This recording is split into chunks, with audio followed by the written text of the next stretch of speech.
আমি সবসময় মনে করি আমার কপালটাই হয়তো খারাপ, আর পৃথিবীতে একজন আমিই আছি যে আমার সাথেই সবসময় খারাপটা হয়। আসলে কি হয়েছে জানো তো, পৃথিবীতে কেউই ভালো নেই, সবাই কিছু না কিছু না পাওয়ার বা সব কিছু পেয়েও হারানোর হতাশা নিয়ে বেঁচে আছে। শুভ সকাল আমার প্রিয় বন্ধুরা, সবাই কেমন আছো? আশা করছি তোমরা সবাই ভালো আছো। তোমাদের ভালোবাসা আশীর্বাদে আমরা সবাই ভালো আছি। আমার নতুন ব্লগে তোমাদের সকলকে স্বাগত জানিয়ে আজকের ভিডিওটা শুরু করছি। ভুল থেকে নতুন কিছু শেখার নামই জীবন। যে ভুল করার থেকেও কিছু শিখবে সেই ব্যক্তি বাস্তব জীবনে কিছু করতে পারবে। সত্যি কথা বলতে কি, আজও এই প্রশ্নের উত্তরটা আমি পেলাম না।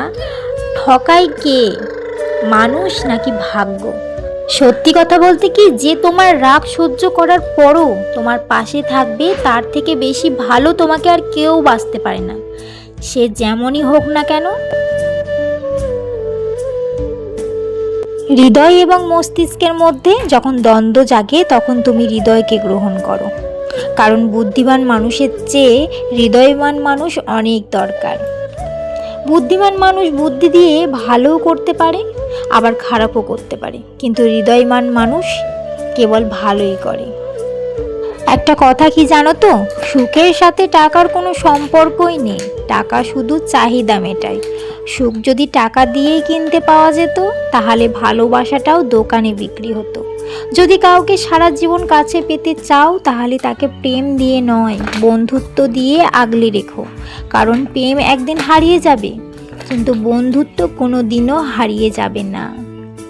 আমি ওদিকে জামা কাপড় ধুতে গেছিলাম, এসে দেখি আমার বড় ভাবি বিছানা গোছাচ্ছে, জানলাটা কিছুতেই খুলতে পারছে না। অনেক কষ্ট করে জানলাটা খুলেছে, এখন শুধু বিছানাটা গুছাবে। আমাকে বলছে তুমি সব রেখে দাও, কিচ্ছু করতে হবে না, আমি করে নিচ্ছি, আজকে শুধু তোমার ছুটি, শুধু রেস্ট নাও। অনেকেই আমাকে বলে আমার কপালটা খারাপ, আমার ভাগ্যটা নাকি খারাপ, আমার একটা ছেলে একটা মেয়ে হয়নি, দুটোই ছেলে হয়েছে। আমি সবার কথাগুলো শুনি আর মনে অনেক কষ্ট লাগে যে ভগবান আমাকে দুটো ছেলে দিয়েছে, মা লক্ষ্মী দেয়নি, একটা মেয়ে দেয়নি। কিন্তু সত্যি কথা বলতে কি, আমার বড় ছেলেটা কিন্তু অনেক কাজ করে। আমি যখন শরীর খারাপ থাকে তখন আমার জন্য রান্না শুদ্ধ করে, এরকম একটা ছেলে। মানে যেটুকু পারে মোট কথা সবই করে, যে করে না ওরকম নয়, সবই করে। ছোট মানুষ, এখনও সেরকম বয়স হয়নি, বুদ্ধিও হয়নি, তবে জানি না বড় হলে কি করবে। সবাই তো বলে বড় হলে নাকি মা বাবাকে আর কেউ দেখে না, কিন্তু আমি জানি না। আমি ওকে মন প্রাণ দিয়ে ভালোবাসি, দুই ছেলেকেই ভালোবাসি, যে অনেকটাই মায়ার মধ্যে রাখতে চাই। সম্পর্কটা বন্ধুত্বের হোক, তাহলে খুব ভালো হবে, সেরকমই করতে চাই। কিন্তু জানি না ভবিষ্যৎ, তো আমি জানি না, আমার কপালটাই তো ছোট থেকেই খারাপ, আর ভবিষ্যতেও আবার হয়তো আরও কষ্ট পেতে হবে, এটাই ভেবে রেখেছি। তো এখন যেটুকু পেয়েছি সেটুকু উপভোগ করি, পরের জীবনটা পরে ভাববো, এটাই ভেবেছি। তো অনেককেই বলতে চাই, দুটো ছেলে মানে খারাপ নয়। দেখো, দুটো ছেলেকেও তুমি মনের মতো করে মানুষ করো। যাদের দুটো ছেলে আছে তারা এইসব কথা হয়তো শুনেছো, তারা মন খারাপ করো না। দুটো ছেলেকে মনের মতো মানুষ করো, দেখবে একদিন তুমিও, ওই দুটো ছেলে তোমাকেও দেখবে, আর তুমিও একদিন সুখ পাবে। এটা আমি মনে মনে বিশ্বাস করি। আমি তাই দুজনকে খুবই ভালোবাসি। আমার মেয়ে নেই তো কী হয়েছে, ছেলেদেরকেও ভালোবাসবো। ছেলেদের ভবিষ্যতে আরও যাতে ওরা আমাকে নিয়ে ভাবে, সেরকমই আমি ওদেরকে স্নেহ দেবো। দেখো, সবসময় তো পাবো পাবো করলে হবে না, কিছু পেতে গেলে কিছু দিতেও হবে, এটা মনে রাখতে হবে। কিছু কিছু মানুষ আছে যাদের একটা ছেলে একটা মেয়ে আছে, তারা সবসময় একই কথা বলতে থাকে, টোন কাটতে থাকে, যে দেখ আমার একটা ছেলে একটা মেয়ে, আমি অনেক ভাগ্য করেছি, অনেক কপাল করেছি, তোদের দুটো ছেলে হয়েছে। সত্যি কথা বলতে কি, আমরা জানি না কতটা খারাপ ভাগ্য আমাদের, ভাগ্য আমরা আদৌ করেছি কি না। তবে আমি এখন যেটা পেয়েছি সেটা নিয়েই সুখে আছি। এসব কথা শুনে মন খারাপ আগে করতাম, এখন আর করি না। আমি জানি যে পৃথিবীতে কিছু কিছু মানুষ আছে যারা মানুষের পর্যায়ে পড়ে না, তাই ওদেরকে আমি কিছু বলিও না, আর ওদের কথা শুনিও না, কারণ ওদেরকে বিশ্বাস করা মানে ভুল করা। সত্যি কথা বলতে কি, এই নিষ্ঠুর সমাজে কারোর ওপর বিশ্বাস করা একদম উচিত নয়, কারণ মানুষের ওপর তুমি বিশ্বাস করবে, মানুষ হচ্ছে সাপের চেয়েও ভয়ঙ্কর। সাপ একবার ছোবল মারে, কিন্তু মানুষ বারবার ছোবল মারে।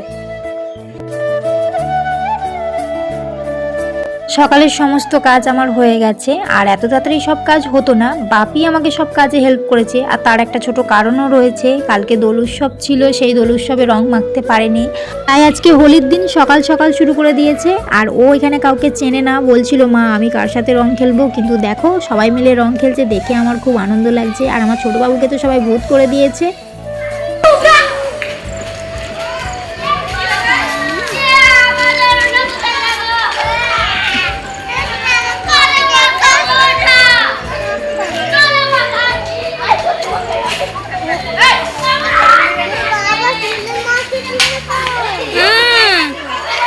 মাখিয়ে দিলেই।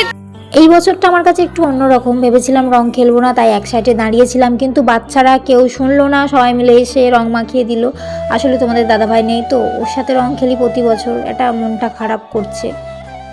আজকে দুপুরে রান্না হয়েছে ডিম দিয়ে আলু দিয়ে ঝোল, কিন্তু আমাদের তাতানবাবু ডিম খেতে প্রচুর ভালোবাসে, তার জন্য সবার ডিমগুলো পাত থেকে তুলে একাই খেয়ে নিয়েছে, আর আমাদের দুজনের কপালে জুটেছে আলু আর ঝোল, তাই দিয়েই ভাত খাচ্ছি। দুপুরে খাওয়া দাওয়ার পর একটু শুয়েছিলাম, কারণ আমার দুই বাঁদর এতটাই পরিমাণ রং খেলেছে যে প্রচণ্ড ক্লান্ত হয়ে পড়েছিল। তারপর সন্ধ্যাবেলায় উঠে আশ্রমের বাচ্চাদের সাথে পড়তে বসেছে। আমাদের সব কিছু থাকতেও সব কিছু পেয়েও আমরা ভাবি আমাদের কপালটা খারাপ, কিন্তু সত্যি কথা একটা বলতে কি, এই আশ্রমের বাচ্চাগুলোকে দেখলে আমার মনটা খুব খারাপ লাগে। ওদেরকে কেউ কিছু দান করে গেলে তবে ওরা সেটা নিতে পারে, তাছাড়া নিজেদের কোনো শখ আহ্লাদ কিছু নেই, নিজেদের মা বাবা নেই কারো কাছে কিছু বলার মতো, কিন্তু তবুও ওরা সবসময় খুশি থাকে। এখন রাত 10টা বাজছে, সারাদিন অনেক ছোটাছুটি, অনেক বদমাইশ, অনেকটা পরিশ্রম হয়েছে, তাই দুই বাবু নিশ্চিন্তে ঘুমোচ্ছে, আর আমি এখনও জেগে আছি, তার কারণ আমাকে রাত জেগে ভিডিওটা এডিটিং করতে হয়, সকালে ছাড়ার তাড়া থাকে, তাই জেগে থাকা। এখন আমিও শুয়ে পড়বো। আজকের ভিডিওটা এই পর্যন্ত, আশা করছি তোমাদের ভিডিওটা ভালো লেগেছে, তাই অবশ্যই একটা লাইক করে দেবে, আর যারা আমার চ্যানেলে নতুন অবশ্যই সাবস্ক্রাইব করে দেবে। টাটা বন্ধুরা, দেখা হবে একটা নতুন ব্লগে।